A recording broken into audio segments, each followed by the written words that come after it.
Tales from Christmas Wood. Badger finds a friend. Badger wasn't looking for Christmas wood. She was just passing by. She turned a corner, crossed a bumpy bridge, and there it was. Badger was wonderstruck. I'm going to live here, she decided. She started to work on a tunnel and quickly settled in. Everything was perfect until Badger tried to make some friends.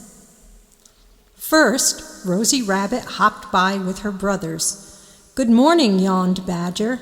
The rabbits froze. "Look at those teeth," squealed Rosie, and the rabbits shot into the bushes. Later, some wood mice were having a picnic. "Lovely day," called Badger. Tiny Mouse grabbed his mama's paw and a slice of Grandma's cake. "A stripy monster," he cried, and the mice dived under a log. The next day was just the same. Everyone seemed to be frightened of Badger. Finally, Badger had an idea. "I'll find a wise old owl," she thought. "I'm sure they could help me find a friend." "Hello," she called to an owl. "Are you the wise old owl?" Sorry, no," replied the owl. "He moved away ages ago. I'm just Owl." "Are you new around here?" he asked cheerfully. Badger told Owl everything. She really wanted to make some friends, but it was difficult being new and bigger than everyone else. Owl nodded kindly. It could be hard to make friends when everyone thought you were the wise old owl too.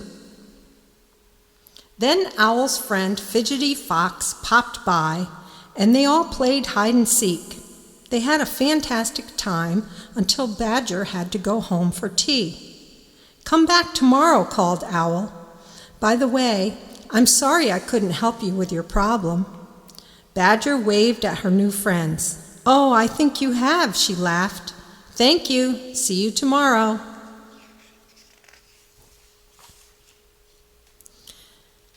Tiny Mouse and the Gingerbread Mystery. It was Christmas Eve in Christmas Wood. Tiny Mouse was bored.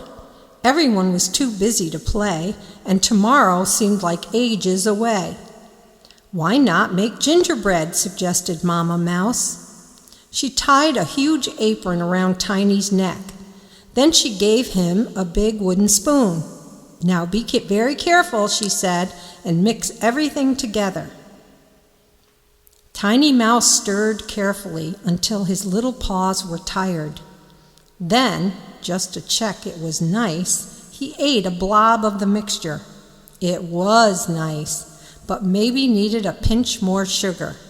That was better. He tasted a little more. It was nice, but maybe a pinch more ginger. Even better. He tasted a little more. Then a little more. Yes! Now it was just right. His friends were going to love this gingerbread. Very carefully, Tiny scooped out some dough and squashed it flat. He cut it into a star-shaped cookie. Tiny grinned. That looked great. But when he scooped again, nothing came out. He peered carefully into the bowl. "Oh," he gasped. The bowl was completely empty. "Mama," he squeaked, "where has all the mixture gone?" Mama Mouse looked into the bowl and frowned. She looked at Tiny's worried little face. Then she looked at his sticky little whiskers. "I think it might be in your tummy," she said quietly. "Oh no," cried Tiny Mouse. "How did that happen?" "Never mind," smiled Mama Mouse. "I'll get tidied up while you go over to see Grandma."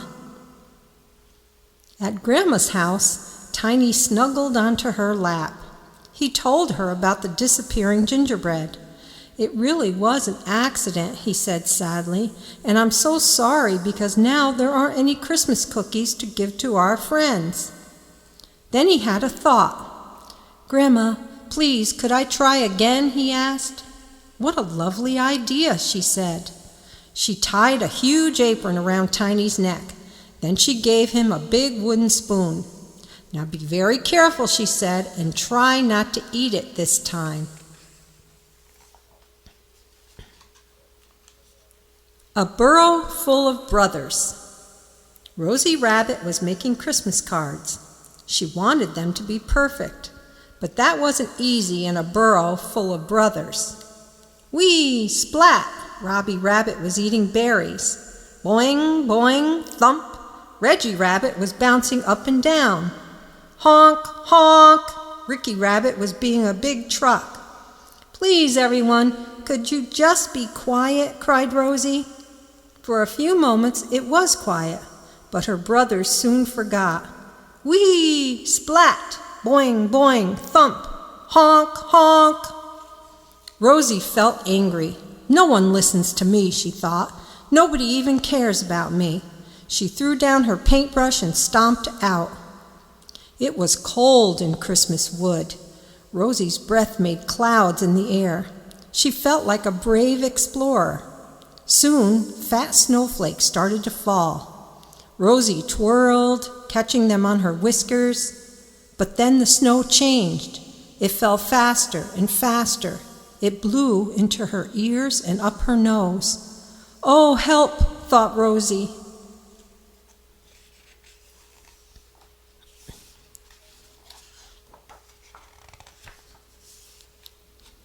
"Rosie, do you want a berry?" called Robbie. "I haven't licked it." But there was no answer. "Rosie, I bumped my head," whimpered Reggie. But there was no answer. "Rosie, can I help you paint?" asked Ricky. Still no answer. "Rosie's not here," gasped Robbie. He peeped outside and saw snow. Suddenly it was very quiet. No splat, no boing, no honk. Just 3 worried bunnies. "Dad!" they shouted. "Rosie's out in the snow." "It's our fault," sobbed Ricky, "and I miss her." "Don't worry," said Daddy Rabbit. "We'll go out together and shout for her. Can you make lots and lots of noise?" Robbie, Reggie, and Ricky looked embarrassed. "Oh, yes," replied Robbie, cheering up. "We're very good at noise." And off they went to find Rosie.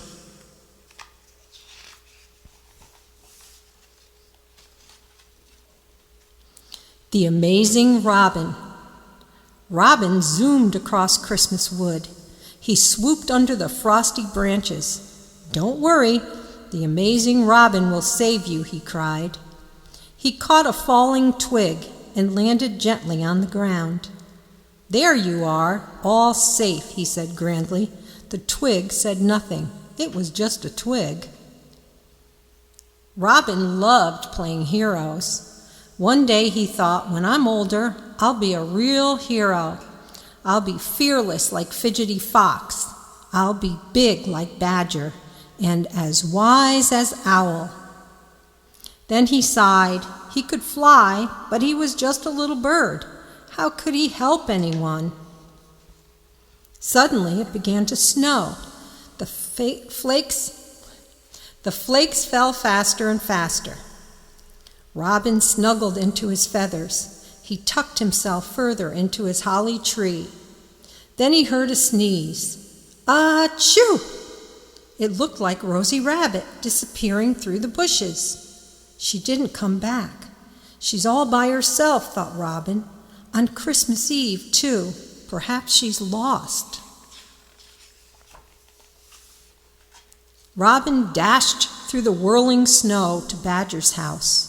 Robin was a bit scared of Badger, but he really needed help. So Robin thought about Rosie lost in the snow and suddenly felt much braver. Badger and her friend Owl came straight away. They followed Robin through the snow until, bump, they almost fell over the rabbit family. "We're looking for Rosie," cried Daddy Rabbit. "She's out in the snow." "Don't worry," called Badger. "Just follow Robin. He thought he saw Rosie, so he came to fetch help." "Thank you, Robin," cried Daddy Rabbit. "That was very kind." He looked nervously at Badger's teeth, and very brave, too. "You're quite a hero." Robin blushed proudly. His face turned as red as his chest. For once, he hadn't even thought about being a hero. Perhaps he didn't need to be more like anybody else. Perhaps he could do amazing things already. Just maybe, he realized, he had all the superpowers he needed, just as he was. A Christmas Eve adventure. Fidgety Fox was looking for adventure, a special Christmas Eve sort of adventure. He was wearing his best adventuring scarf and singing his best adventuring song. Now he just needed something exciting to happen. He checked under the holly bushes. No adventure there, just prickles. He looked inside the hollow tree. No adventure there, just beetles. He peeked into the barn. No adventure there, just a huge brown monster with massive knobbly knees. He backed away quickly. That was the wrong kind of exciting. Fidgety raced around the corner and, oof, straight into Badger. Badger bumped into Owl. Owl tripped over the rabbit family. Robin dived out of the way, and they all landed in a heap in the snow. "Quickly, get up," panted Fidgety. "There's a monster in the barn." "A monster?" wondered Robin. He didn't think there were any such things as monsters. He peered through a gap in the door. There was a strange creature in the barn. It was tall and brown and had knobbly knees, but it didn't look very fierce. Robin gave a gentle cough. It didn't seem to notice. But something else did. Something rustled in the hay just inside. Out popped one pointy ear, then another pointy ear, and then the rest of Rosie Rabbit. "We've found Rosie," cried Robin. The monster was forgotten as Robbie, Reggie, and Ricky Rabbit tumbled into the doorway. They threw themselves onto Rosie and hugged her so much that they almost squashed her. "I'm sorry we were noisy. Please come back. We miss you, Rosie." "I'm sorry I went off in a huff," said Rosie, "and I'm so glad you found me. I missed you too." She kissed them all on their little noses. Fidgety straightened his best adventuring scarf and chuckled at the jumble of rabbits. He had found a special Christmas Eve sort of adventure after all.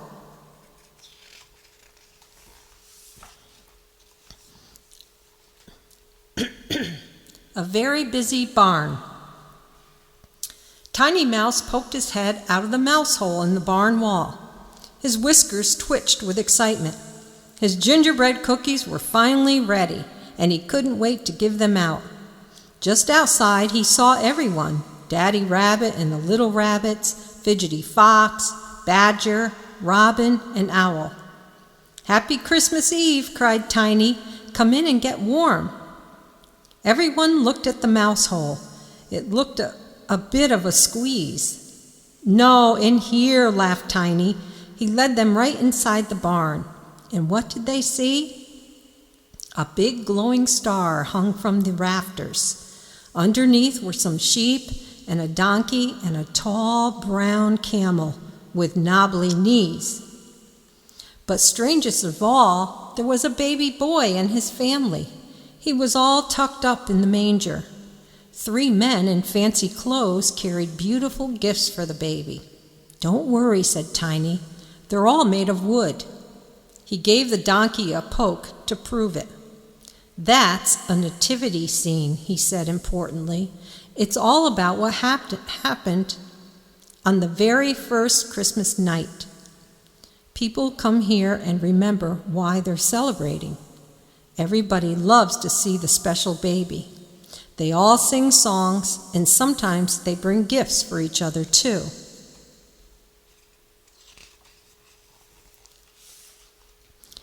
Tiny couldn't wait any longer.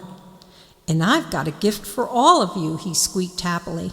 He shyly handed everyone gingerbread cookies. Badger's was shaped just like the glowing star above the nativity scene. "These cookies are wonderful," she said. "Thank you, Tiny Mouse." Everybody agreed, and Tiny felt so happy he thought he might burst. Robin started to sing a Christmas tune, and their cheery voices soon filled the barn.